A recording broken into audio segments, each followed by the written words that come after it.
Testemunhos para a Igreja, volume 9, capítulo 10. Condições existentes nas cidades.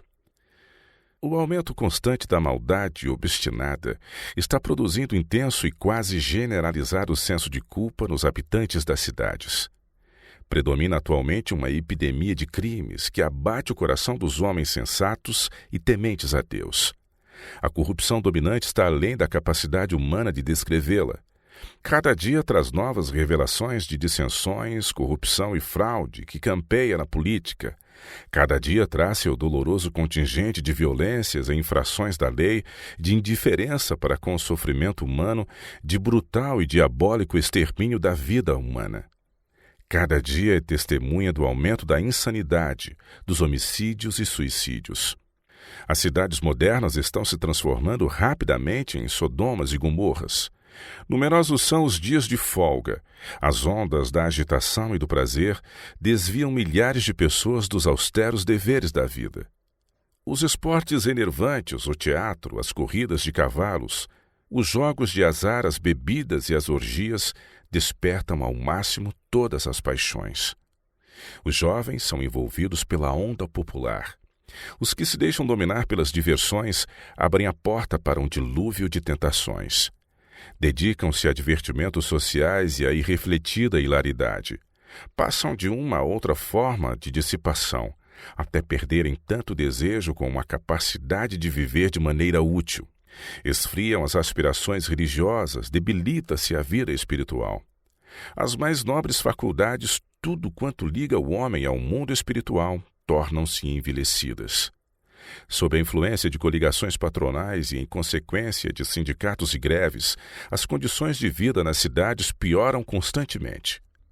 A obsessão intensa pelo dinheiro, o amor à ostentação, ao luxo e às extravagâncias são todas forças que desviam a maioria das pessoas dos verdadeiros propósitos da vida e abrem a porta para uma infinidade de males. Muitos, obcecados em sua busca de riquezas terrenas, tornam-se insensíveis aos reclamos divinos e às necessidades do próximo. Consideram sua riqueza um meio de autoglorificação. Acrescentam casa a casa, um terreno a outro, entulham de objetos de luxo a residência, enquanto a seu redor seres humanos permanecem na miséria e no crime, em doença e morte. Por meio de toda espécie de opressão e extorsão, acumulam os homens fortunas colossais, enquanto sobem para Deus os clamores da humanidade faminta. Multidões lutam contra a pobreza, obrigadas a trabalhar arduamente por salários ínfimos, sem poderem adquirir as coisas mais indispensáveis à vida. O cansaço e as privações, sem a menor esperança de coisas melhores, tornam-lhes muito pesada a carga. Se a isso forem acrescentadas a enfermidade e a dor, então sua vida se torna quase insuportável. Minadas pelas preocupações e oprimidas, não sabem onde buscar alívio.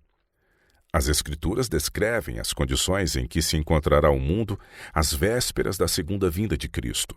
O apóstolo Tiago traça um quadro da cobiça e opressão que hão de prevalecer então. Diz ele: Eia, pois agora vós, ricos, entesourastes para os últimos dias.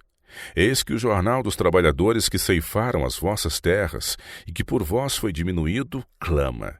E os clamores dos que ceifaram entraram nos ouvidos do Senhor dos Exércitos. Deliciosamente vivestes sobre a terra e vos deleitastes. Cevastes os vossos corações como num dia de matança. Condenastes e matastes o justo. Ele não vos resistiu. Tiago 5, de 1 a 6. Tal é o quadro do estado atual das coisas. Pelo que o juízo se tornou atrás e a justiça se pôs longe, porque a verdade anda tropeçando pelas ruas e a equidade não pode entrar. Sim, a verdade desfalece e quem se desvia do mal arrisca-se a ser despojado.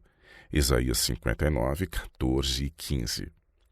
A própria igreja, que deveria ser a coluna e sustentáculo da verdade, fomenta o amor egoísta pelos prazeres.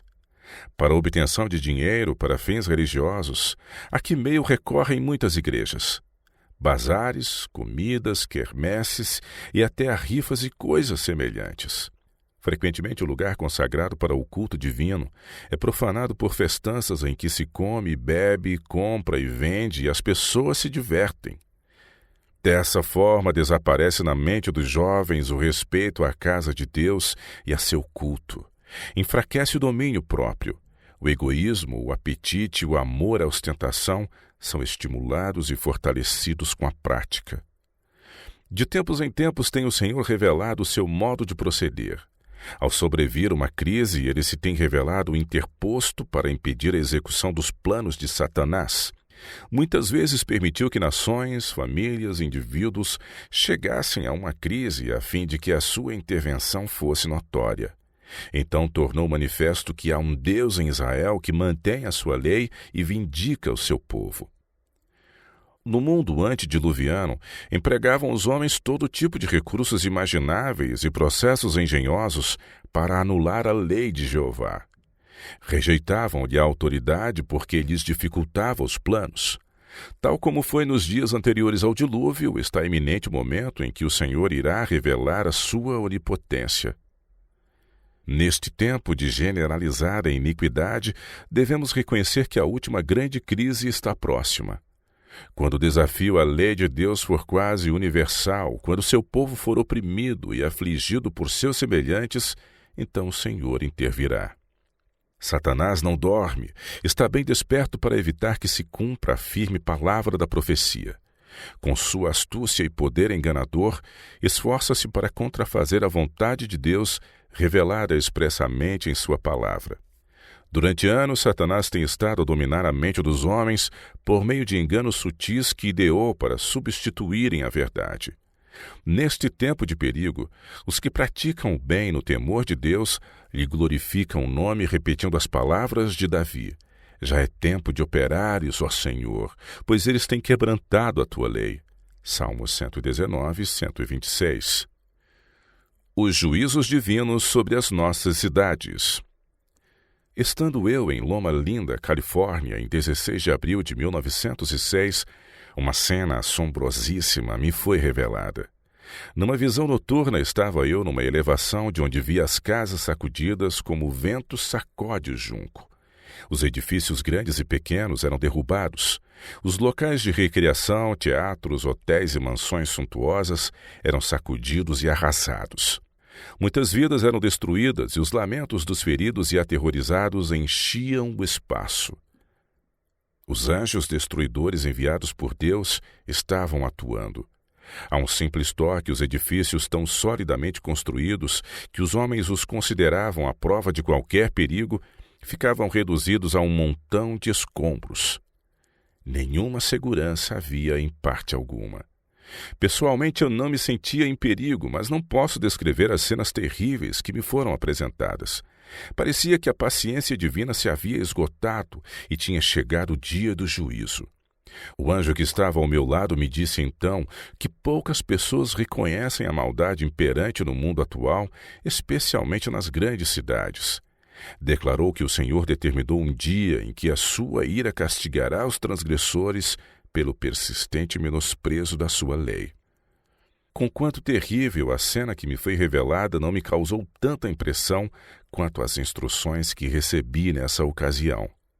O anjo que estava ao meu lado declarou que a suprema soberania de Deus, o caráter sagrado da sua lei, devem ser manifestados aos que obstinadamente se recusam a obedecer ao Rei dos Reis. Os que preferem permanecerem fiéis serão feridos pelos juízos misericordiosos, a fim de que, se possível for, cheguem a se despertar e a perceber-se da pecaminosidade do seu procedimento. Durante todo o dia seguinte, estive pensando nas cenas que me haviam sido reveladas e nas instruções que as acompanharam. À tarde fomos a Glendale, próximo de Los Angeles. No decorrer da noite seguinte, recebi novas instruções acerca do caráter santo e obrigatório dos 10 mandamentos e da supremacia de Deus sobre todos os governantes terrestres. Parecia-me estar perante uma assembleia, apresentando ao público os reclamos da lei divina. Li as passagens das Escrituras relativas à instituição do sábado no Éden, no final da semana da criação e à promulgação da lei no Sinai. Depois declarei que o sábado deve ser observado como concerto perpétuo, Êxodo 31:16, entre Deus e os que lhe pertencem, a fim de que saibam que são santificados por Jeová, seu Criador. A seguir, insisti na questão da soberania suprema do governo de Deus sobre todos os governos terrestres. Sua lei deve ser a norma de procedimento. Os homens estão proibidos de perverterem os sentidos por meio da intemperança ou submeterem a mente às influências satânicas, pois isso impossibilita a observância da lei de Deus. Conquanto o divino governador suporte com paciência a maldade, não pode ser enganado e não silenciará para sempre. Sua supremacia, sua autoridade como governador do universo devem ser finalmente reconhecidas e vindicados os justos reclamos da sua lei. Muitas outras instruções no tocante à longanimidade divina, a necessidade de fazer o transgressor compreender o perigo da situação que assume diante de Deus, foram repetidas ao público tal como eu as havia recebido do meu instrutor. Em 18 de abril, 2 dias depois de eu haver recebido a visão dos edifícios que desmoronavam, fui atender a um compromisso na igreja da rua Carr, em Los Angeles. Ao aproximarmos-nos da igreja, ouvimos os vendedores de jornais gritarem: "São Francisco destruída por terremoto!" Com o coração opresso, li as primeiras notícias recém-impressas daquele terrível desastre. 2 semanas mais tarde, em viagem para casa, passamos por São Francisco. Alugamos um carro e gastamos 1h30 observando a destruição ocorrida naquela grande cidade. Edifícios antes considerados indestrutíveis jaziam em ruínas. Algumas casas estavam parcialmente soterradas. A cidade apresentava um quadro desolador da incapacidade do engenho humano de construir edifícios à prova de fogo e terremoto. O Senhor aponta os juízos com que ele ferirá os malfeitores. Inteiramente consumirei tudo sobre a face da terra, diz o Senhor. Arrebatarei os homens e os animais, consumirei as aves do céu e os peixes do mar, e os tropeços com os ímpios, e exterminarei os homens de cima da terra, disse o Senhor. E acontecerá que no dia do sacrifício do Senhor, hei de castigar os príncipes e os filhos do rei, e todos os que se vestem de vestidura estranha. Castigarei também naquele dia todos aqueles que saltam sobre o umbral, que enchem de violência e engano a casa dos seus senhores. E há de ser que naquele tempo esquadrinharei a Jerusalém com lanternas, e castigarei os homens que estão assentados sobre as suas fezes, que dizem no seu coração: o Senhor não faz bem nem faz mal. Por isso será saqueada a sua fazenda, e assoladas as suas casas, e edificarão casas, mas não habitarão nelas, e plantarão vinhas, mas não lhes beberão o vinho. O grande dia do Senhor está perto e se apressa muito a voz do dia do Senhor. Amargamente clamará ali o homem poderoso. Aquele dia é um dia de indignação, dia de angústia e de ânsia, dia de alvoroço e de desolação, dia de trevas e de escuridão, dia de nuvens e de densas trevas, dia de trombeta e de alarido contra as cidades fortes e contra as torres altas. E angustiarei os homens, e eles andarão como cegos, porque pecaram contra o Senhor, e o seu sangue se derramará como pó, e a sua carne como esterco. Nem a sua prata nem o seu ouro os poderá livrar do dia do furor do Senhor. Mas pelo fogo do seu zelo toda esta terra será consumida, porque certamente fará de todos os moradores da terra uma destruição total e apressada. Sofonias capítulo 1, 2, 3 e de 8 a 18. Deus não pode ter paciência por muito mais tempo. Seus juízos já começaram a cair em alguns lugares e logo o seu desagrado será manifesto em outras partes. Haverá uma série de acontecimentos que revelarão que Deus é o Senhor da situação. A verdade será proclamada em linguagem clara e inequívoca. Como povo, precisamos preparar o caminho do Senhor sob a soberana direção do Espírito Santo. O Evangelho deve ser proclamado em sua pureza. A correnteza de águas vivas deve, em seu curso, aprofundar-se e alargar-se. Em todos os campos próximos e distantes, haverá homens que serão chamados de detrás do arado e das mais comuns profissões em geral preferidas para ligarem-se a homens experimentados e ser por eles instruídos. À medida que aprendam a trabalhar e se tornem eficientes, proclamarão a verdade com poder. Por causa das maravilhosas atuações da providência divina, montanhas de dificuldade serão removidas e lançadas ao mar.